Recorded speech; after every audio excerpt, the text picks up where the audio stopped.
Darkcast Network. Out of the shadows come the best of any podcast. Hey y'all, I'm Jamie, and you are listening to Beyond the Rainbow, True Crimes of the LGBTQ+. Turn your dial to find the frequency of the past, where the classic stories of suspense, sci-fi thrillers, and mysteries are found waiting to be heard once again.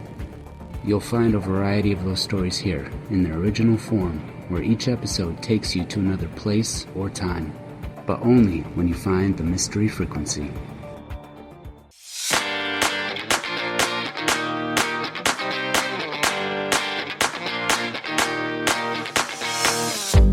Well, hey, violets are blue, roses are red. I like to curse and talk of the dead.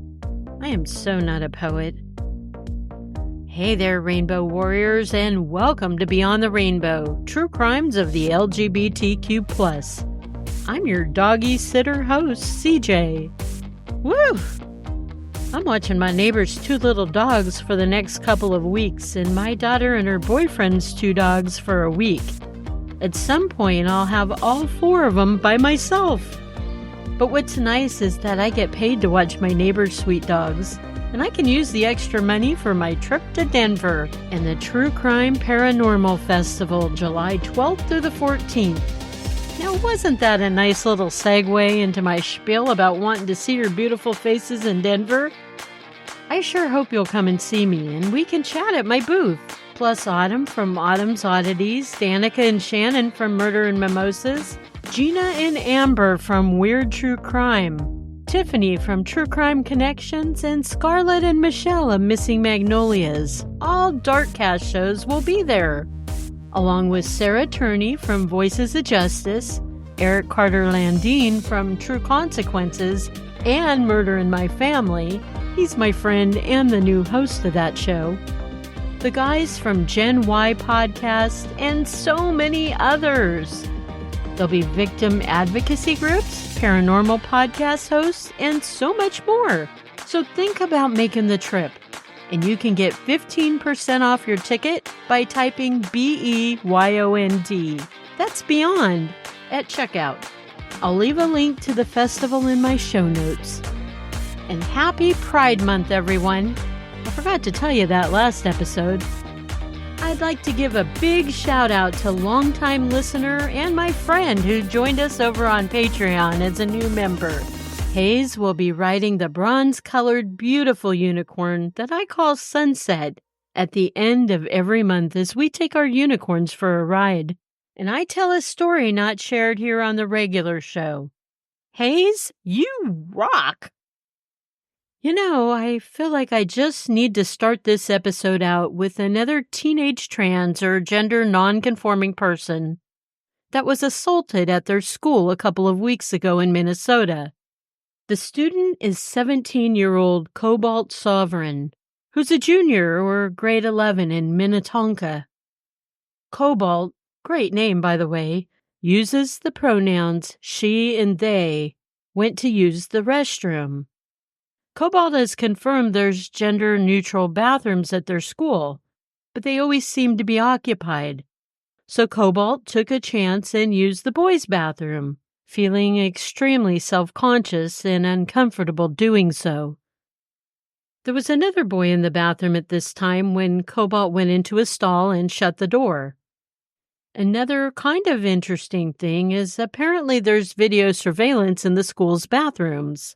I think in the general area like where the sinks are to wash. At least I hope that's where they're positioned. But anyway, as Cobalt was trying to get a moment of solitude to release their basic needs, this boy went into another stall and peeped over the stall at Cobalt, calling them a faggot. Cobalt finished up their business, flushed, and went into the common area where the sinks were to wash up. And by now, 2 other students joined this boy in hazing Cobalt. Then the 3 other teens not only got more verbal with their slurs, but they got physical as well. One of them punched Cobalt in the jaw. Upon impact, Cobalt felt one of their tooth molars shatter into pieces inside their mouth. More assault occurred, and by the time it was broke up, the school never did call the police or an ambulance. Does this sound familiar? Maybe like the next Benedict case?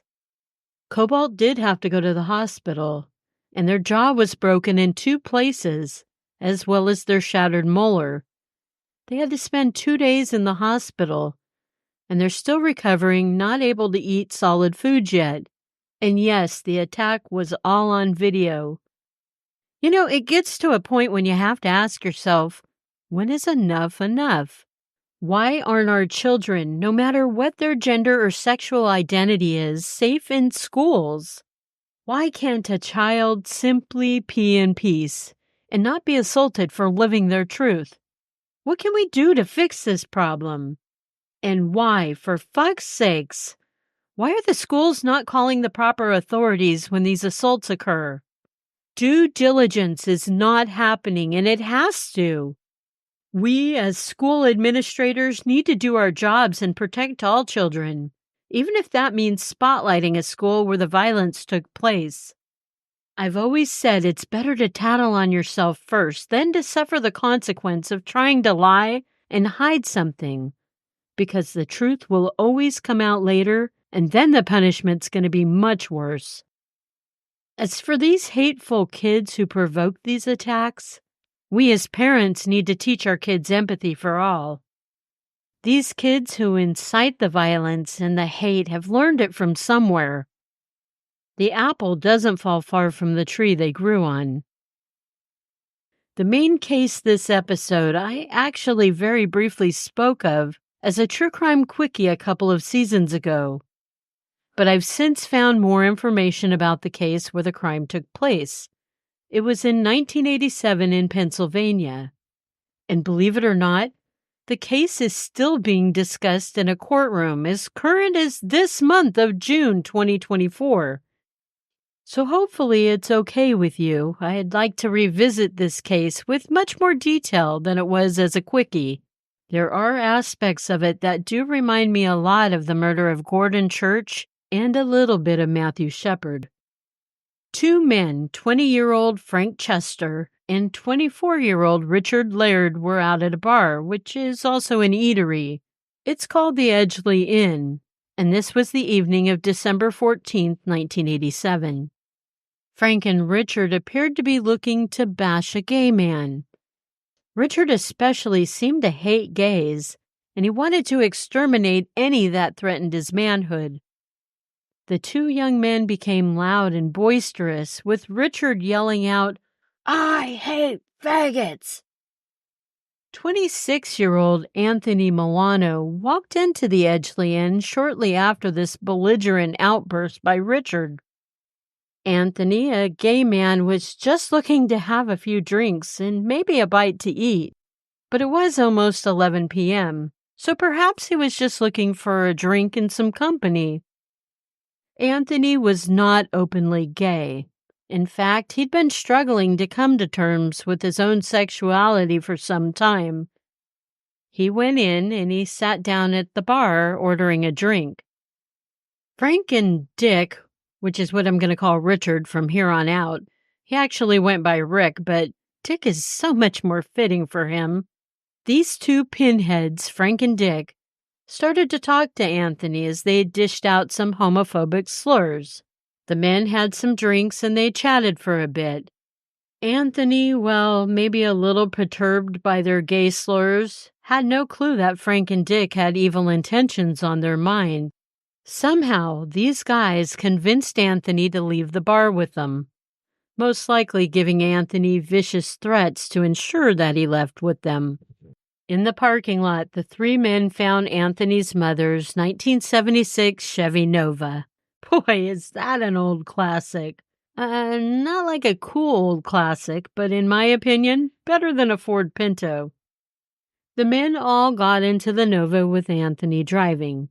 Frank and Dick proceeded to harass Anthony into driving him around the town until they ended up in Bristol Township. This isn't too far away from where the bar is in Levittown. Frank and Dick were taunting their driver about his masculinity, and they had Anthony pull over onto Ashby Avenue. At that point, Anthony told the men that he was tired and he just wanted to go home. It was close to 3 o'clock in the morning, but this pissed Dick off, and he insisted that they drive towards Tullytown where Frank lived. Anthony was understandably in fear of these guys. Once they were in Tullytown, they parked in a desolate area. Still strung out on alcohol and drugs, Frank and Dick forcibly led Anthony into some woods, a place where no one else was around. In the silent woods, Anthony pleaded with them not to hurt him, and that's when the men began to hit and kick Anthony, calling him a faggot and other derogatory gay names. Dick produced a box cutter, and he began slashing at Anthony, who by now was crying. He was screaming and begging for his life to be spared. The more Anthony pleaded, the deeper the cuts into his throat. Dick slashed so hard and deep that Anthony was damn near decapitated before the two men left Anthony to bleed out and die. Frank and Dick returned to Anthony's mom's car, and they proceeded to light it on fire. They then set out on foot. Frank was frightened, and he mostly ran the whole way with Dick following him. Not long later, emergency services would receive a call about a car fire in a wooded area in Tullytown. Both the fire department and the police were dispatched to the area. Police made a search of the wooded area near the car fire, and that's where they found Anthony's body. Anthony's body was lying face up with the left eye partially open. He had contusions in the facial area, and he had multiple slashings on his neck and throat.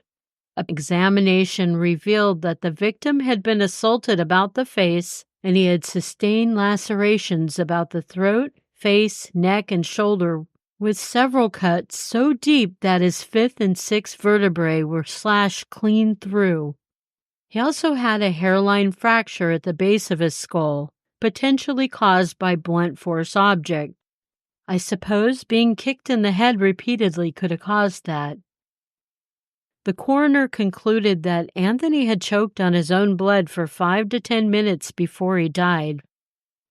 Now, one of the odd things about this case is that earlier in the night, around 1:15 a.m., this would be when Anthony, Frank, and Dickhead were still at the bar, an officer had been called to the location based upon the report of a stolen vehicle in the Edgeley Inn's parking lot. That officer had went inside the inn and he questioned the patrons, including Anthony, Frank, and Dick. He also took a look at each man's ID. Feeling reassured that Anthony, Frank, and Dick were not the men responsible for the stolen car, he went back out to the parking lot.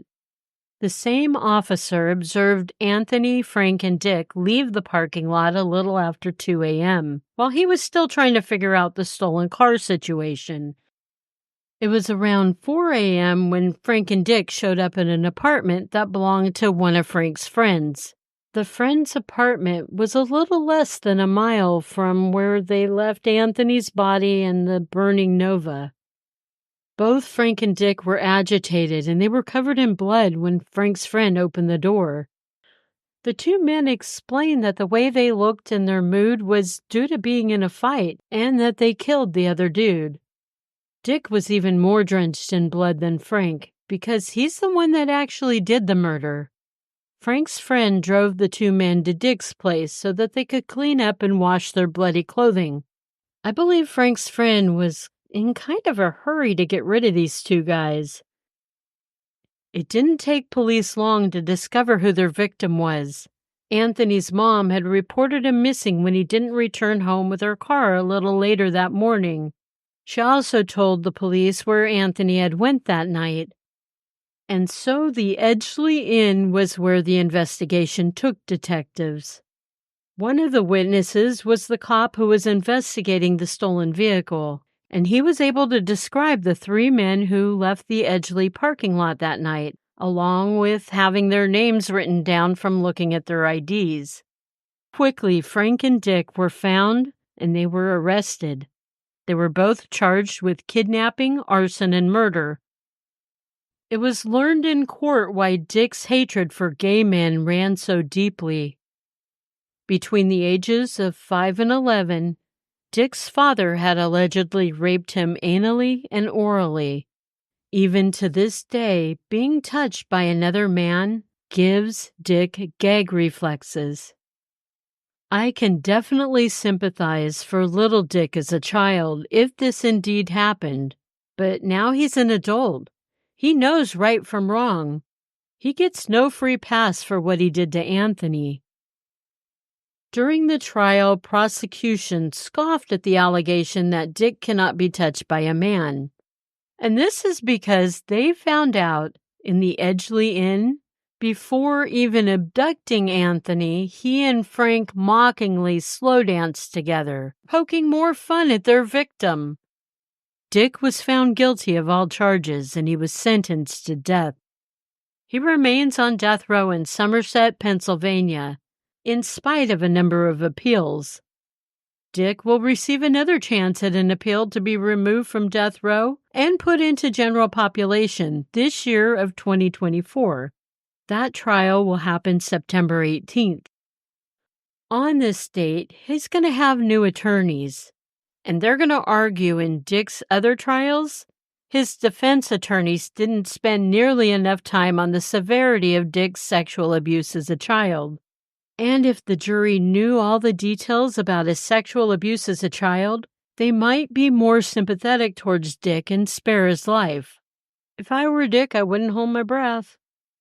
I know a lot of other people are against capital punishment. Not me.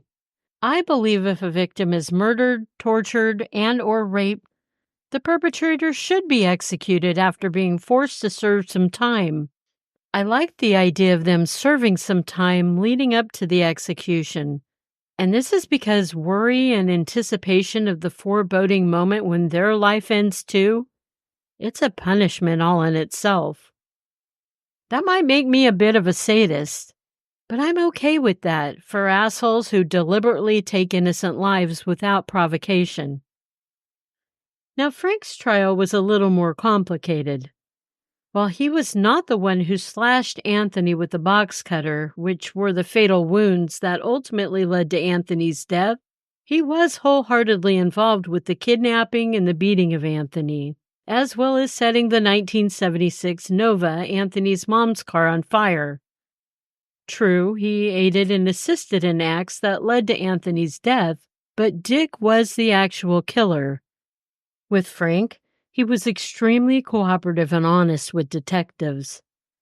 At his trial, he too was found guilty of kidnapping, arson, and attributing to the murder of Anthony. And he too was sentenced to death. For all of his cooperation from the very beginning, both his defense attorney and Frank were shocked that he received such a harsh sentence. Normally, when an accused is cooperative and helpful with a case, the court will be much more lenient with them. But this was not to happen in Frank's case. Appeal after appeal would follow until 2016, when after nearly 30 years, Frank's death penalty sentence was revoked, and he was instead sentenced to life without parole, where he was put back into the general population of the prison. I'm not sure how you guys feel about the sentences that these perpetrators received, but I think Dick's sentence was right on the money, and I hope at his appeal trial this coming September, the jury will also feel the same. As for Frank, he was 20 years old at the time. He was hanging out with a guy who was 4 years older than him. Frank was honest and forthcoming with everything he and Dick did to Anthony that fateful night. To first be handed a death sentence, well, that was pretty rough. Although that's exactly what he helped Anthony get, I still feel he probably should have received a lesser sentence, with the possibility of parole if he was a model prisoner. Rest in power, Anthony. Our true crime quickie comes to us from Michigan. Now that's a place we don't visit too often. I think we did for the smiley face killers, though. This story has to do with a lesbian couple. 53-year-old Tara Kelly and 49-year-old Angelina Wynn were not only life partners, they lived together and they worked together as prison guards for the Michigan Department of Corrections. In 2013, Tara won Employee of the Year for the Department of Corrections. Angelina won the same award the following year. It was late evening on October 23rd of 2019. The women were home, pretty much their norm every night. The television was on. Both Tara and Angelina had consumed quite a bit of alcohol. Angelina was sitting comfortably in her recliner, and she was texting someone back and forth. Tara was watching Angelina on her phone. She'd catch glimpses of Angelina's eyes lighting up after receiving a text, and then a small smile would creep up on Angelina's lips as she read her latest message. This gave cause for Tara to continue her drinking. How is it possible to love and hate your partner so much all at once? She thought as she lifted her glass to her mouth and took another swig. Tara was the jealous type. She just knew Angelina was cheating on her with another woman, and unfortunately her assumption was correct. Angelina had been romantically involved with a woman who lived near the correctional facility that they both worked at. This situation completely infuriated Tara. With each sound of an incoming text, her frustration and her anger grew. Why was this happening? Why was she not enough for Angelina anymore? No, this wasn't on her. This was all on Angelina and the other woman. Someday, one of them would pay for making her feel so insecure. After a while, Tara went upstairs into the room where she kept her personal pistol. She grabbed it, and she walked back downstairs. Each step an excruciating, painful reminder of what she was about to do. Tara returned to the living room where a joyfully amused Angelina sat in her chair. Angelina was returning a text message to the woman she was cheating with. Not able to take it anymore, Tara fired her loaded pistol into her life partner, striking Angelina 6 times in her head and her chest, before raising her pistol again for the last time. She slowly put her gun up to her own temple, and she pulled the trigger, ending her life as well. Both Angelina and Tara were loved, and they were well respected at the Pugsley Correctional Facility where they worked. They were both known to always be on time for their shifts and hold a tight line as responsible guards. October 25th, 2019. Angelina and Tara were scheduled to work, but coworkers found it more than weird when they didn't show up. One of their coworkers decided to go check on them at their home. She knocked. There was no answer. She peered in a window and she saw Tara's legs on the floor. She knew something was wrong and she called dispatch, and they sent units to the home immediately. That is the sad, sordid murder-suicide tale of Angelina and Tara. Rest in power, Angelina. And even you, Tara, because I know you were mentally struggling. I just wish you could have found another way to deal with your hurt. I love you, Rainbow Warriors. You matter. Remember, it's not a crime to be gay, unless you're a murderer.